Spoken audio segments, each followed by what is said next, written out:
வாய்ப்பு கொஞ்சம் கம்மி தான். 26,235ங்கிற இந்த ரேஞ்சுக்கு வந்தால் மட்டும்தான் மார்க்கெட் திரும்புறதுக்கு வாய்ப்பு மாதிரி தான் தெரியுது இப்போ இருக்க பொறுத்து. நாளைக்கு தான் அது கிளியராக நமக்கு சொல்ல முடியும். இப்போ 15 மினிட்ஸில் மாற்றிடுறேன் பழையபடி. மார்க்கெட்டை பொறுத்தளவுக்கு திருப்பி இந்த சப்போர்ட் அதாவது ரெசிஸ்டன்ஸ் தொட்டாலும் சரி 21,820 தொட்டாலும் மார்க்கெட் இங்கேருந்து செல்லிங் வரது வாய்ப்பு இருக்கும்.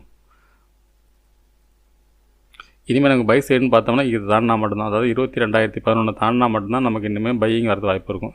இதுக்கிடையில் பையிங் வாய்ப்பு இருக்கிற வாய்ப்பு ரொம்ப கம்மி. இந்த இடம் வந்தால் மட்டும் இருக்க வாய்ப்பு இருக்குது. ஏன்னா மேலே ஒரு ட்ரெண்ட் லைன் இருக்குது, இந்த ட்ரெண்ட் லைனை பிரேக் பண்ணணும். இந்த லைனை பிரேக் பண்ணால் மட்டும்தான் இன்னமும் கால் சைடு நமக்கு வாய்ப்பு. அப்படில்லாத பட்சத்தில் ஒன்று இங்கே இருந்தாலும் செல்லிங் தான் வரும். இந்த இடமும் செல்லிங் பாயிண்ட்டு தான், அதேபோல் இந்த இடமும் செல்லிங் பாயிண்ட்டு தான்.